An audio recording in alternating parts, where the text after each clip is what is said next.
1919년 3월 1일 일제강점기에 있던 우리 민족의 지도자들이 한일 합방의 무효와 대한독립 만세를 선언하고 대한민국의 독립을 선언하고 비폭력 만세운동을 시작을 했습니다.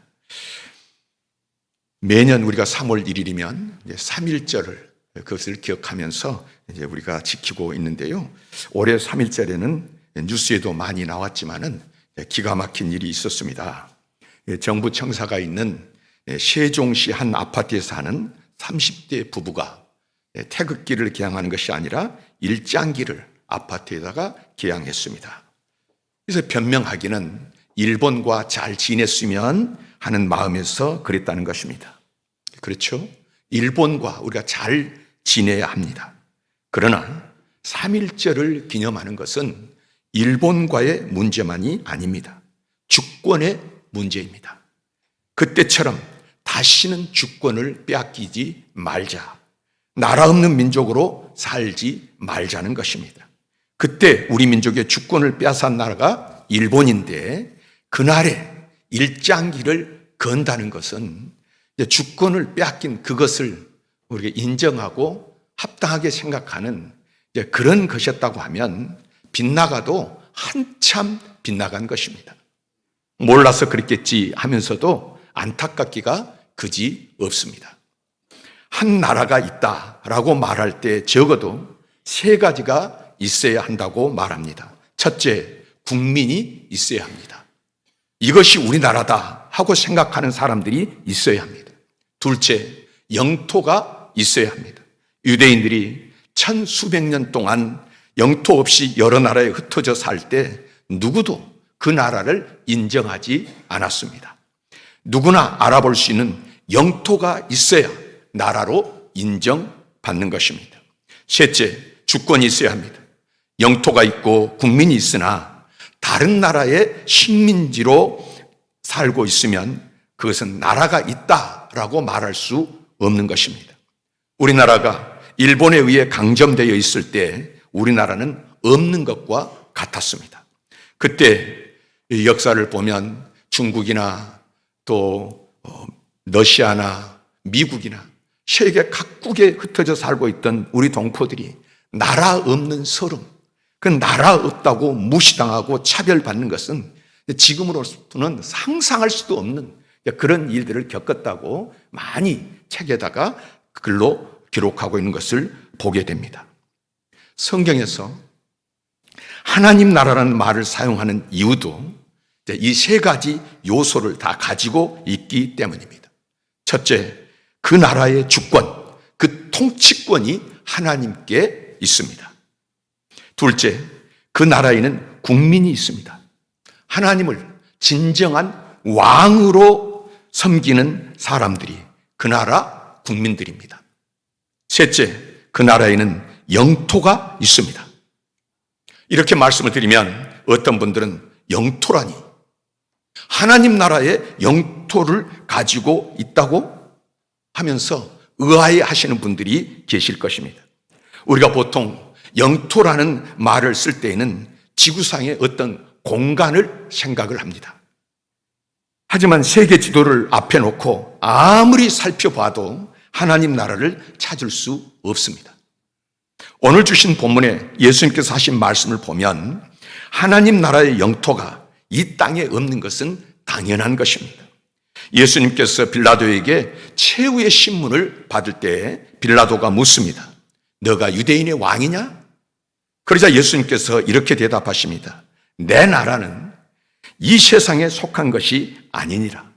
만일 내 나라가 이 세상에 속한 것이었더라면 내 종들이 싸워 나로 유대인들에게 넘겨지지 않게 하였으리라. 이제 내 나라는 여기에 속한 것이 아니니라. 눈에 보이는 물질 세계 밖에는 볼 수 없었던 빌라도가 이 말을 이해할 리가 없습니다. 그는 예수님께 반문합니다. 그러면 너가 왕이란 말이냐? 의역하자면 그게 무슨 뜻이냐? 왕이란 말이냐? 아니라는 말이냐? 그러자 예수님은 우리로서는 오늘 들으면 당연한 말씀이지만 당시 빌라도로서는 더 알아듣기 힘든 말씀을 하십니다. 너 말과 같이 내가 왕이니라. 내가 이를 위하여 태어났으며 이를 위하여 세상에 왔나니 곧 진리에 대하여 증언하려 함이로라. 무릇 진리에 속한 자는 다 내 음성을 듣느니라. 여기서 예수님은 분명히 말씀하십니다. 궁극적으로 하나님의 나라는 이 땅에 이 3차원의 세계, 우리가 눈에 보이는 오늘 이 공간에 있는 나라가 아니라는 것입니다. 가끔 믿음이 좋다고 어떤 나라 사람들은 이제 왕이니까 이 나라를 믿음의 나라로 만들어야 되겠다, 그렇게 생각을 하고 노력하는 왕들도 있었고요. 혹시 여기 신앙생활을 오래 하신 분들 중에 신앙촌을 기억하신 분들이 계실 것입니다. 저는 고등학교 내내 그 신앙촌을 통과하는 버스를 타고 학교를 왔다 갔다 했습니다. 그리고 하나님 나라를 이 땅에 세우려는 그 신앙촌을 세우려 했던 사람들의 시도가 얼마나 허망하게 끝난지를 제가 눈으로 똑똑히 목격을 했습니다. 예수님께서 빌라도에게 하신 말씀, 즉 만일 내 나라가 이 세상에 속한 것이었더라면 내 종들이 싸워 나로 유대인들에게 넘겨지지 않게 하였으리라 하신 말씀을 우리는 명심해야 합니다. 하나님의 나라는 인간적인 방법으로, 인간적인 힘으로, 인간이 주체가 되어서 세울 수 있는 나라가 아닙니다. 그러면 하나님 나라의 영토는 어디에 있습니까? 어떤 분들은 이 대목에서 이렇게 생각하실지 모르겠습니다. 아, 하늘. 그래서 하늘나라라고 하는구나. 하늘, 즉 저 우주 어느 곳에 하나님 나라의 영토가 있다는 말이겠구나. 과연 그렇습니까? 여러분, 아무리 성능 좋은 만원경으로 봐도 이 우주 안에는 하나님 나라의 영토를 찾을 수가 없습니다. 우주선을 타고 앞으로 세상이 발전해서 저 우주 끝까지 가도 하나님 나라 발견할 수 없을 것입니다. 어떻게 제가 이렇게 단언하면서 말할 수 있습니까?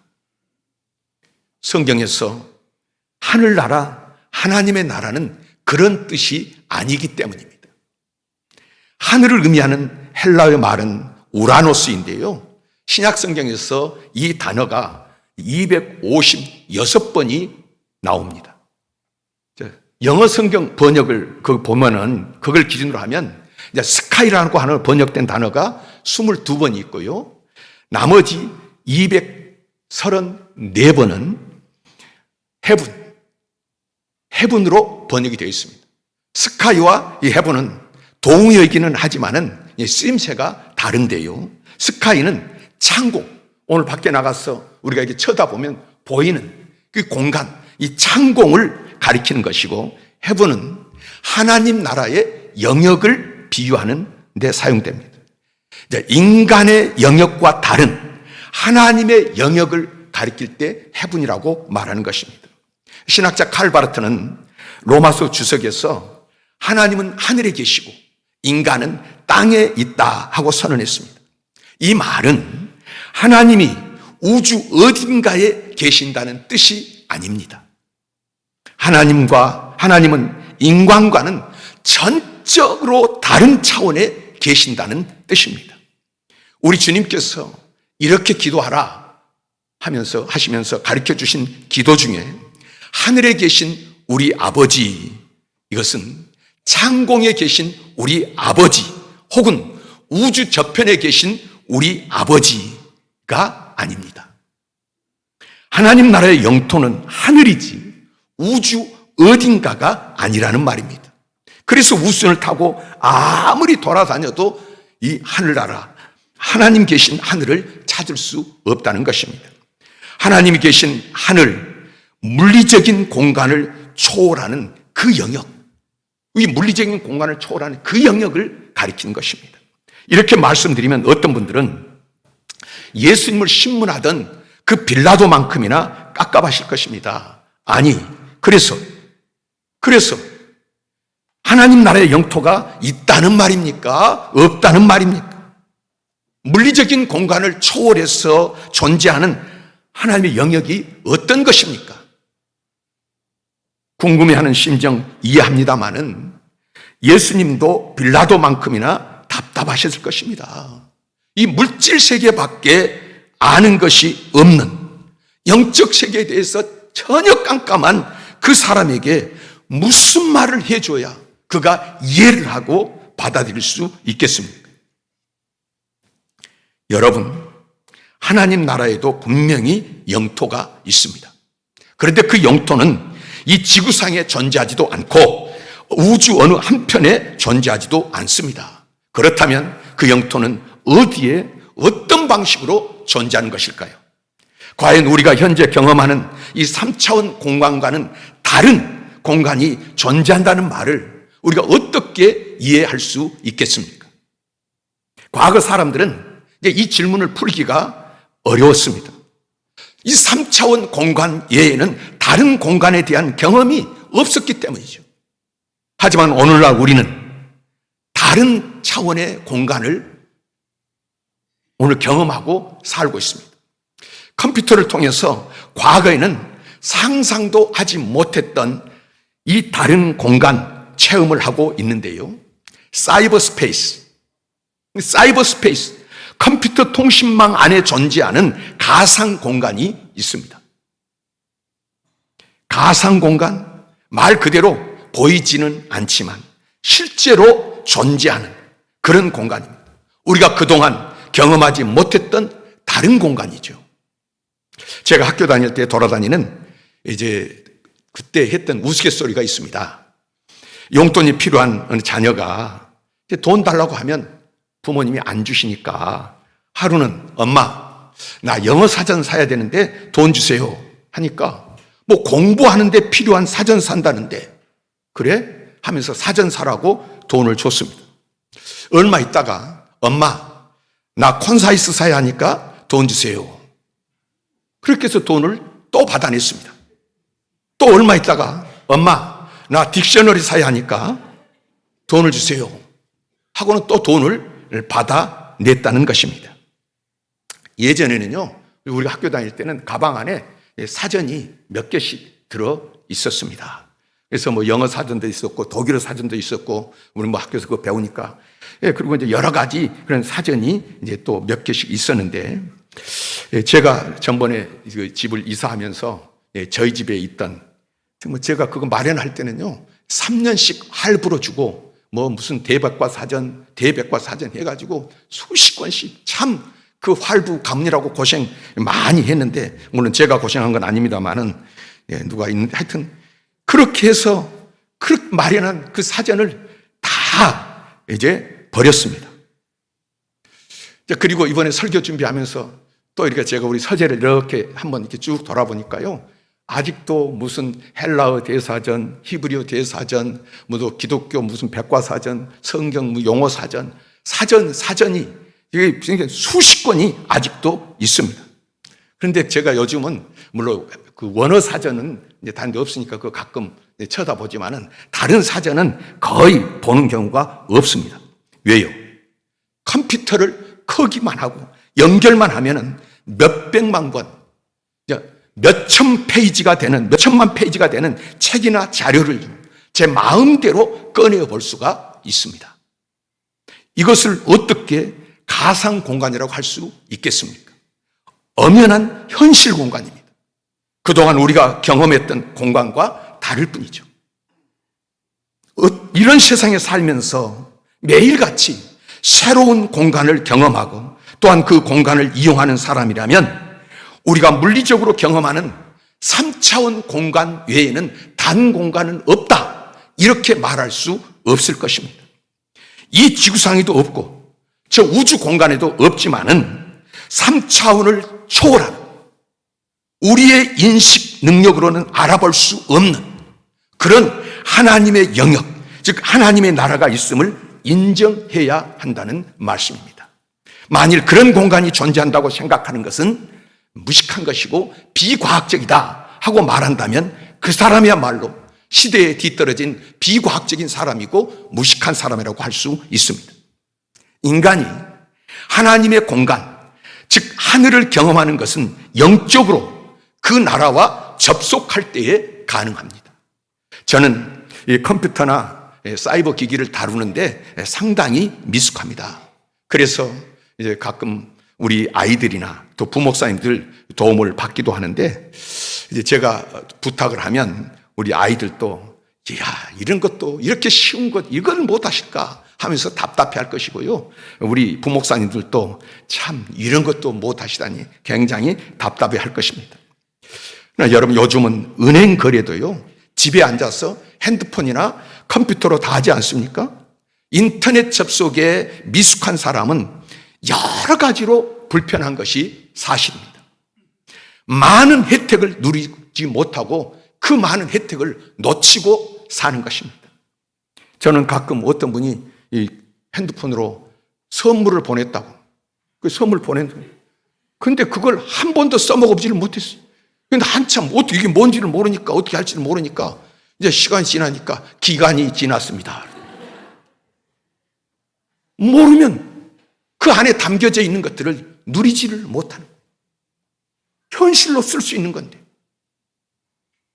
여러분, 어마어마한 공간이 있고 그 공간 안에 엄청난 정보가 있어도 접속하지 않으면 없는 것이나 마찬가지입니다. 하나님 나라도 마찬가지입니다. 엄연히 존재하는 그 나라에 접속하는 방법이 따로 있습니다.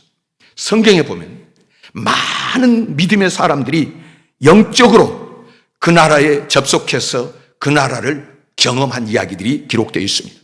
우리가 믿음의 사람들이라고 하는 사람들이 어떤 사람입니까?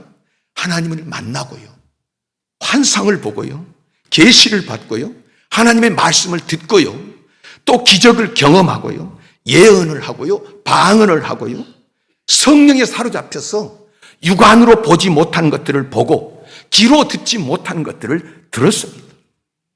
예수님이 땅에 계실 때 뭐 수많은 사람들이 있지만은 그걸 생각해 봅니다.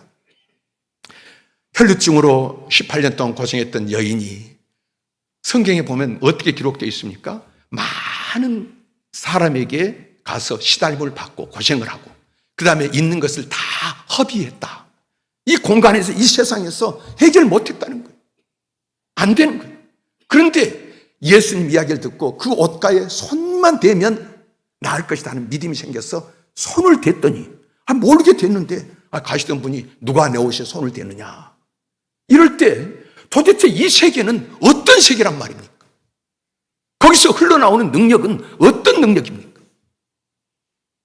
성경에 수많은 그런 기적의 이야기들이 있을 때 우리 예수님께서 여러분 하신 일들 어떤 일들입니까? 하나님 나라와 하나님 나라의 실제에 대해서 예수님께서 그렇게 보여주시고 그렇게 예수님께서 설명을 하신 것 아니겠습니까? 사도 요한이 보고 듣고 기록한 것, 우리는 보지도 못하고 들지도 않은 그런 것들을 듣고 보고 기록한 것이 요한계시록입니다. 바울 사도는 자신이 하나님 나라 본 이야기를 마치 다른 사람의 이야기를 하듯이 고린도후서 12장에 이렇게 기록합니다. 나는 그리스도를 믿는 사람 하나를 알고 있습니다. 그는 14년 전에 셋째 하늘에까지 이끌려 올라갔습니다. 구체적으로 14년 전이래요. 그때 그가 몸 안에 있었는지 몸 밖에 있었는지 나는 알지 못하지만 하나님께서 아십니다. 이 사람이 낙원에 이끌려 올라가서 말로 표현할 수 없고, 이 땅에 본 것이 없어요. 본 적이 없는 그런 세계니까 말로 표현할 수 없고 사람이 말해서도 안 되는 말을 들었습니다. 당시 이스라엘 사람들은 하늘이 7층으로 되어 있다고 믿었습니다. 성경의 배경에 이 7이라고 하는 숫자, 7이라고 하는 숫자는 완전 숫자입니다. 하나님 나라가 7층으로 되어 있다는 말은 완전한 곳이라는 뜻이죠. 바울 사도는 자신이 이 3층까지 올라갔다고 믿었습니다. 하나님 나라의 신비를 일부만 보았다는 뜻이죠. 이 경험을 통해서 바울 사도는 이 지구와 온 우주를 뛰어넘는 하나님의 영역이 있음을 분명히 믿게 되었습니다.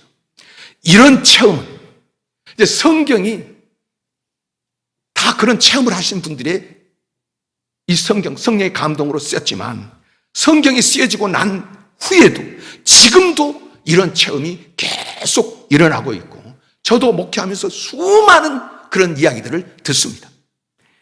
이 체험은 무지하고 못 배운 사람들, 어떤 평민들에게도 일어났고요. 블레 파스칼 같이 인류의 정신사에 위대한 공헌을 했던 철학자, 수학자, 그런 인물에게도 일어났습니다. 파스칼이 기도하는 가운데 어느 날 문득 하늘이 활짝 열리면서 새로운 세상이 펼쳐지는 것을 보았습니다. 그 하늘을 경험하는 순간 지금까지 진짜라고 생각했던 모든 것들이 가짜처럼 보이고요. 지금까지 소중하게 생각했던 모든 것들이 의미 없어 보이는 것입니다. 이러한 체험은 체험한 사람의 세계관과 인생관을 한순간에 근본적으로 바꿔놓는 것입니다. 세상에 왕족처럼 자랑스러운 혈통이 어디가 있습니까? 세상에 오늘날 서울대학교 졸업했다 그러면 그만큼 자랑스러운 학문적 어떤 실력이 어디가 있겠습니까? 당시 로마 시민권을 살 만큼 그 시민권을 가졌다고 하는 그 권세 있는 사람이 어디가 있겠습니까? 그리고 그 시민권을 돈 주고 살 만한 재력을 가진 사람은 얼마나 엄청난 부자입니까? 바울이 그런 사람인데 한순간에 그 하나님 나라를 체험하고 이 모든 것을 성경에 배설물이라고 그랬지만 정확하게 똥처럼 똥을 붙들고 있는 사람이 있습니까? 그 권세, 그 학벌, 그 가문, 그 재산, 그 하나님 나라를 체험하고 나니까 이 인생관, 세계관이 근본적으로 바뀌어버린 것입니다.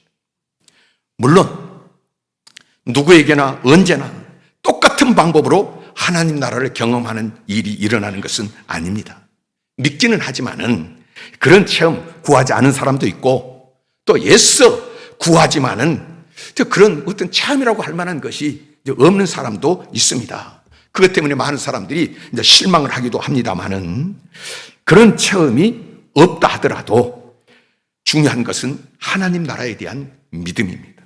예수님의 말씀을 통해서 우리가 그 나라를 믿고 붙들고 보면 그리고 여러분 가만히 이제 눈을 감고 보셔도 되고 눈을 뜨고 보고 이 세상의 모든 이치를 한번 가만히 생각해 보면 우리 일상적인 삶을 통해서도 그 나라에 접속을 하게 되고 그 나라를 우리가 배우게 되는 것입니다.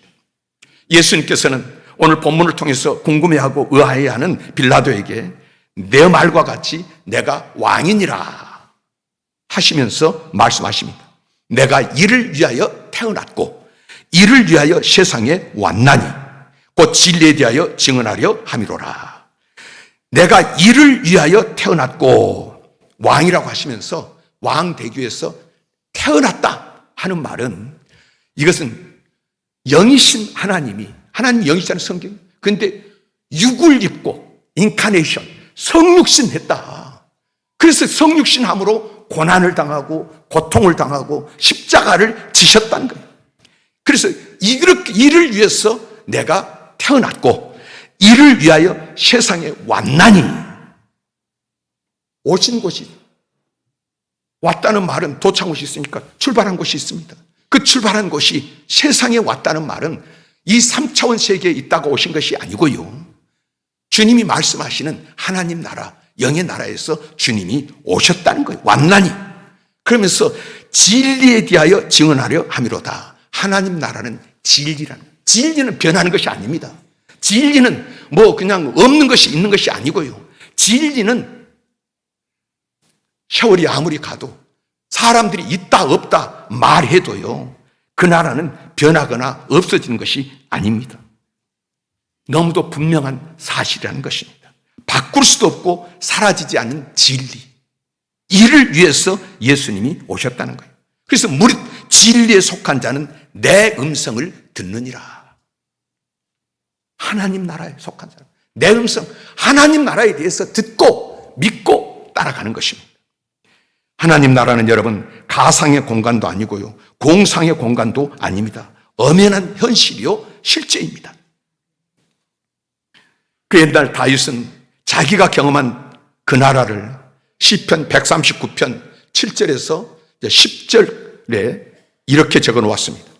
내가 주님의 영을 피해서 어디로 가며 주님의 얼굴을 피해서 어디로 도망치겠습니까?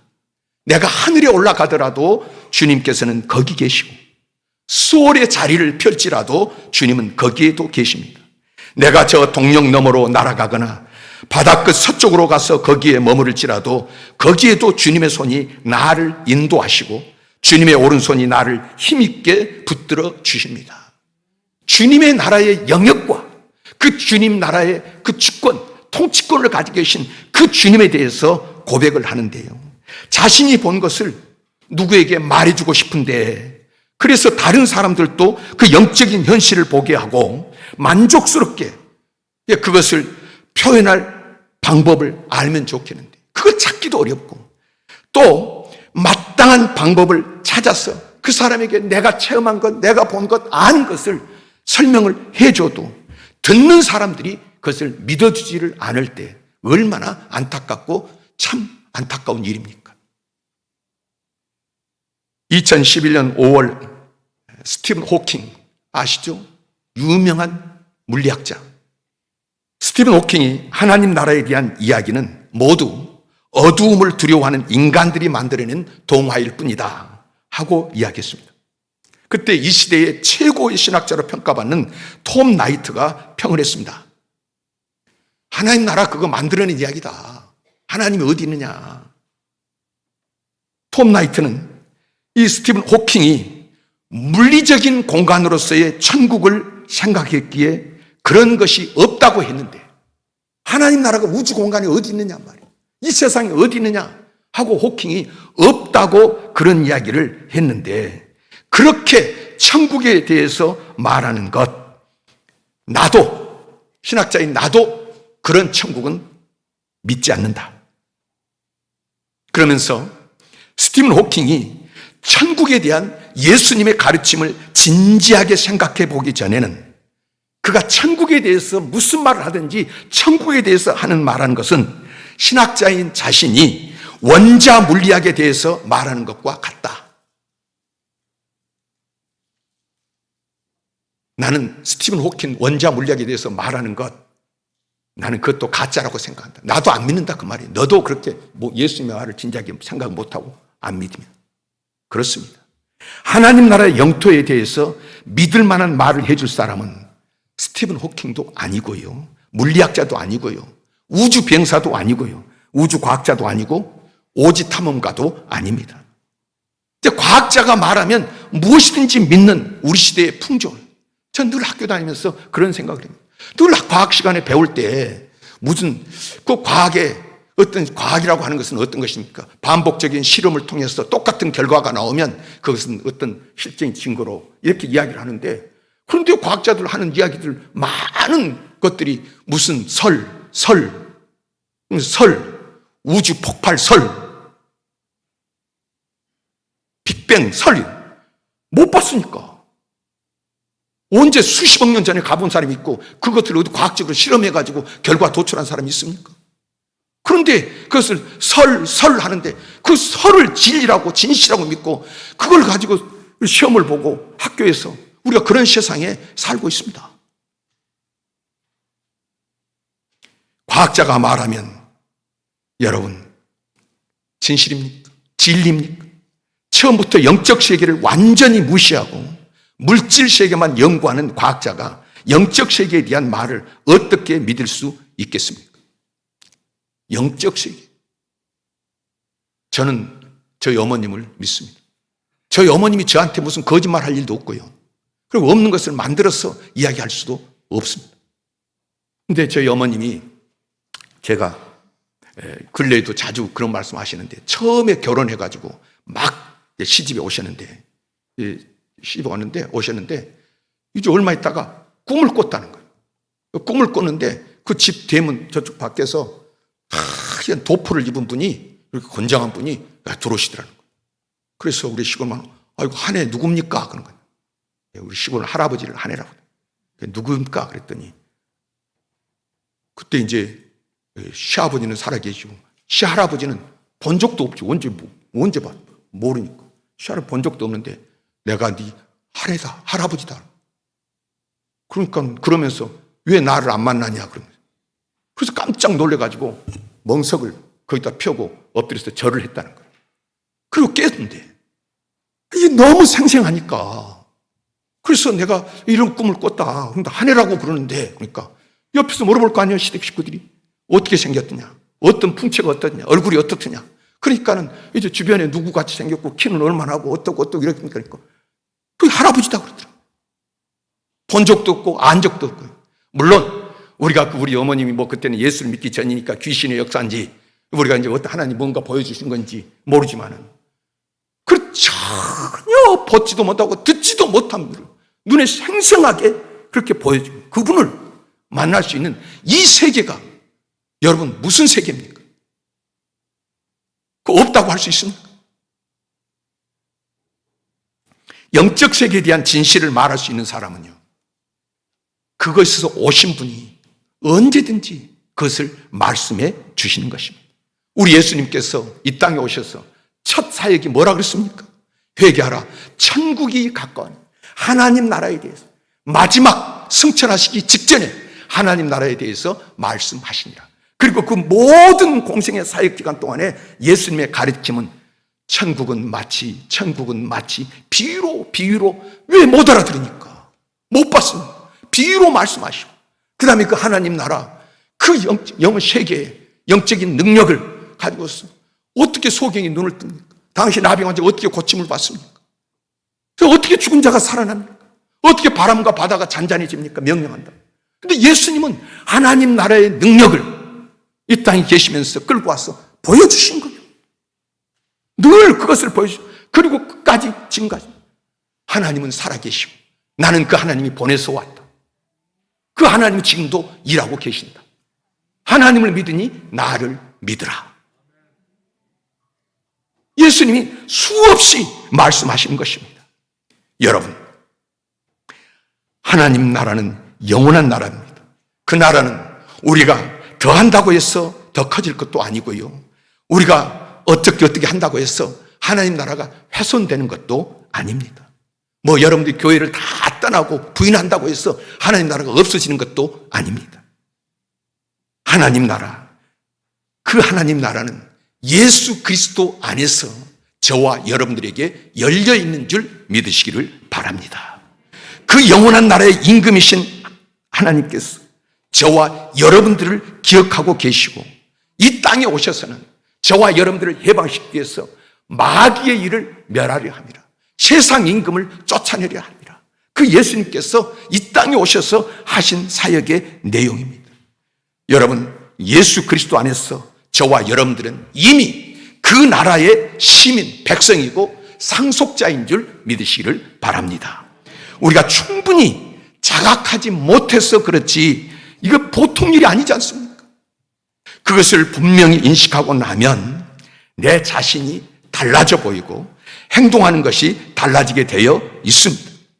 지금 우리가 이 땅에서 어떤 형편에 살고 이 세상으로부터 어떤 대우를 받든지 예수 그리스도 안에서 우리에게 열린 그 영원한 나라를 생각하면 저와 여러분들은 무한대의 가치를 지닌 존재라는 사실을 기억하시기를 바랍니다.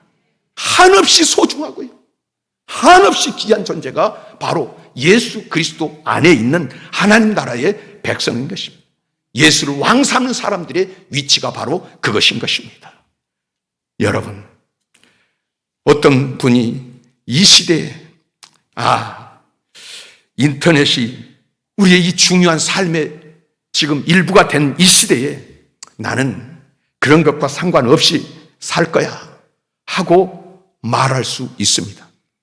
나는 그런 것과 상관없이 말은 할 수 있고 살 수 있습니다. 인터넷 없이도. 그런데 그만큼 우리는 손해를 보는 것이고 알지 못하는 것이고 누리지를 못하는 것입니다. 마찬가지로 나는 그 나라와는 상관없이 살겠어. 그 왕 대신 예수와는 상관없이 살겠어. 말할 수 있습니다만은 인터넷 없이 사는 것은 조금 손해보는 것이지만은 하나님 나라 없이 사는 것은 모든 것을 다 잃은 것이 되는 것입니다. 그 하나님 나라를 보고 그 하나님 나라를 가르치셨고 그 나라를 위해서 목숨을 바치셨던 우리 주 예수 그리스도, 사순절에 우리가 붙잡아야 되고 드려야 될 그분 예수, 그분 예수의 말씀, 그 말씀을 붙잡고 여러분 하나님 나라와 접속되어서 하나님 나라의 풍성함과 하나님 나라의 능력과 그 나라의 주권, 그 주권 백성으로서의 삶을 마음껏 누리시는 여러분 되시기를 주의 이름으로 축원합니다.